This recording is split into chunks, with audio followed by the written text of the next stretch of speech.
Welcome back to a brand new Iron Financial Explainer. Listen, our entire mission here is to help you forge a much stronger portfolio, to help you cut right through the noise and the weakness of the broader market, and to ruthlessly stress test the latest corporate financial filings. We like to put real corporate numbers right on the anvil to see exactly what bends, what breaks under pressure, and what is truly forged from solid steel. And today's target is National Beverage Corporation, ticker symbol FIZZ. We are diving deep into the highly anticipated release of their Fiscal Year 2026 10K, which just dropped on July 1, 2026. Now, to truly break this down, we're going to approach this with a split mindset. On one hand, we need to rip into the granular structural data just like an intense, seasoned institutional trader would. But on the other hand, we have to look at it skeptically. We have to represent you, the retail investor, asking the hard questions. Is this corporate hype or is it reality? Before we fire up the forge and apply some serious heat to these numbers, make sure you're subscribed to the channel so you never miss one of these deep dive stress tests. All right, let's get into it. Looking at FIZZ right now, we are immediately faced with a massive core tension. It's the ultimate question. When we inspect the raw materials of this business, we really have to ask ourselves, is this company an impenetrable financial fortress built on a completely unbreakable operational foundation, or are we staring dead at a highly polished, shiny value trap? Recently, management has made some incredibly aggressive, headline-grabbing moves, and our job today is to figure out if those moves are built on genuine, undeniable, fundamental power, or if they're just a shiny distraction, something deliberately designed to pull our eyes away from structural decay in their underlying business. It's time to apply some pressure. To really kick things off, we have to talk about the bold hook that brought us all here in the first place. On July 1, 2026, National Beverage declared a massive, and I mean massive, $3.25 per share special cash dividend. Now, let's take a second to contextualize exactly what that means in the real world. For a company of this specific size, that translates to a staggering $304.1 million cash disgorgement. Let that sink in. They are taking over $300 million of pure liquidity and just dumping it right back into the hands of their shareholders. That is a heavy, heavy payload of capital being returned. It's a massive flex by management. But as we put our hard hats on and grab our hammers, the real question we have to pound out is whether they actually earn this cash through operational heavy lifting and top-line growth, or if they're simply draining the castle's reserves to keep the market happy and mask some pretty serious underlying weaknesses. Which brings us to Section 1. Drilling down into the revenue versus volume. Okay, looking purely at the structural numbers, the top-line revenue actually looks incredibly stable, though it did take a slight dent. We're looking at fiscal 2026 net sales of $1,180.6 million. Compare that against fiscal 2025 net sales of $1,201.4 million. That gives us a 1.7% dip year over year. But wait, before we call that a failure, if we dig a little deeper into the accounting, there's a structural reality we have to account for. You see, fiscal 2026 only had 52 selling weeks, whereas fiscal 2025 had 53 weeks. Now, in retail accounting, one extra week represents roughly 1.8% of the annual calendar. So when your top-line revenue drops 1.7%, but you literally had almost 2% less time to actually sell your products on the shelves, the math tells us that a minor contraction is essentially just baked into the calendar itself. Structurally speaking, their revenue foundation is actually perfectly flat. So on the absolute surface, the steel looks completely solid. But let's look at this skeptically. We really shouldn't blindly buy the calendar excuse without testing it. When you strip away the top-line revenue and look strictly at the underlying volume data, the actual amount of product moving out the door, the cracks in the steel become glaringly obvious. Case volume actually plummeted by a massive 6.7%. The top line was only protected from a total collapse because management forced through a 5.2% average price hike per case. Make no mistake about it, folks, that is a severe volume contraction. Think about the consumer psychology happening here on the ground. You have inflation-wary shoppers walking down the beverage aisle, they're looking at the price of a 12-pack of LaCroix or Rip It, and they are actively deciding to leave it on the shelf. The company is relying entirely on its pricing power to patch up the bleeding volume. They're selling significantly less liquid and just charging a whole lot more for it. That moves us right into Section 2, stress testing the profit margins. So, the absolutely crucial point is figuring out how this severe volume drop actually affects the bottom line. Because if you are looking for operational resilience, this is the exact metric you want to anchor on. Despite that massive drop in physical cases sold, the gross margin proved surprisingly durable. I mean, it held perfectly flat year over year at exactly 37.0%. That translates to a very solid $437.3 million in gross profit. And you really have to understand the broader industry context here to appreciate this. Their average cost of sales per case increased by 5.0% across the board due to rising ingredients and packaging costs. For a beverage company to hold their gross margins completely flat while enduring a 5% hike in production costs and a nearly 7% drop in physical volume, that is incredibly rare.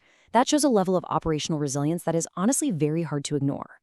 But the skeptic in us has to ask, how exactly do you hold margins perfectly flat when inflation is basically eating everyone else's lunch? Well, the answer lies in a mix of vertical integration and highly aggressive financial engineering. First off, FIZZ operates 12 vertically integrated production facilities. This gives them incredibly tight control over their own manufacturing ecosystem, rather than having to outsource everything to third parties. But the real heavy lifting behind these margins, that is being done by cash flow hedges, specifically aluminum swap contracts. Let me explain the mechanics of this because it's fascinating. Instead of just buying raw aluminum for their cans at whatever the wild, unpredictable market price happens to be, FIZZ enters into derivative contracts. They agree to pay a fixed price to a financial institution, and in return, they receive a floating market price. If aluminum gets wildly expensive, the swap pays out, completely covering their higher manufacturing costs. So they aren't just selling sparkling water, folks. They are actively trading commodity derivatives to insulate themselves from inflation. Just look at the sheer scale of that financial engineering. We are looking at a massive jump in their level 2 derivative asset. Now, just to clarify, a level 2 derivative asset is simply a financial instrument whose value is based on easily observable market inputs, in this case, commodity futures for aluminum. This asset surged from $7.4 million in fiscal 2025 to a staggering $16.5 million in fiscal 2026. Because of these incredibly well-timed aluminum swaps, and assuming commodity prices hold steady, FIZZ expects to pull about $16 million of pre-tax unrealized gains directly into their earnings over the next 12 months. That is a massive, tangible structural advantage for them. However, from a skeptic's point of view, it also means that a significant chunk of their margin stability isn't coming from successfully selling more water to consumers, it's actually coming from derivative risk introduced into what should be a very straightforward beverage business. Let's move on to Section 3, the balance sheet fortress. When we start pounding this granular balance sheet data into shape, it's honestly impressive. This is exactly why we use the term fortress. Let's look at the absolute absence of leverage here. They have zero debt, literally zero, none. On top of that, they are sitting on $349.5 million in cash and cash equivalents. Furthermore, they have $150 million in untouched revolving credit lines just sitting there in reserve ready to go. Their working capital surged to $457.8 million, which pushes their current ratio to a massive 4.4 to 1. To put that into perspective for a second, a current ratio of 4.4 means they have over 4 times more highly liquid assets on hand than obligations due over the next 12 months. From a purely structural standpoint, this balance sheet is forged from titanium. It creates an incredible defensive moat, allowing management to weather severe market shocks or, as we just saw, fund massive special dividends without having to borrow a single dime. But as the quality assurance inspectors of this financial filing, we always look for the structural catch. What's the hidden rust? Deep in the disclosures, we find an $11.8 million management fee paid out during fiscal 2026. This fee goes directly to a company called Corporate Management Advisors, or CMA. And what exactly is CMA? Well, it's a related party owned by FIZZ's 90-year-old CEO, Nick Caparella. This management agreement has been in place since 1991. So while the balance sheet is undeniably a fortress, we absolutely have to ask some serious governance questions here. Why is a publicly traded company paying an external, related party firm owned by its own CEO nearly $12 million a year for management services? Modern corporate governance purists absolutely hate structures exactly like this. It acts as a structural drag on shareholder value, and it's a vulnerability you have to be highly aware of. Now for Section 4, structural headwinds and disclosures. Digging into the environmental weaknesses outlined in the 10K, we uncover some pretty serious human capital headwinds. Out of their 1,677 employees, 378 of them are operating under collective bargaining agreements.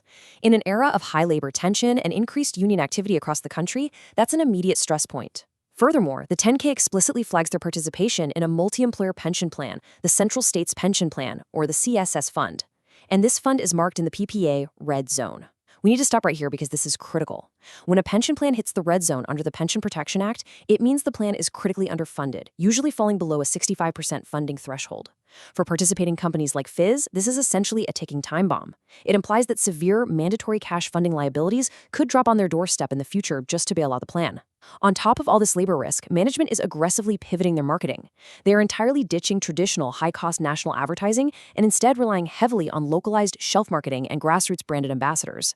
You really have to wonder, is this highly untested marketing pivot actually the root cause behind that 6.7% drop in volume? We have to weigh these strategies against the realities of the broader battlefield out there. FIZZ relies heavily on its Power Plus brands, primarily leveraging LaCroix's premium domestic leadership alongside legacy brands like Rip It and Shasta.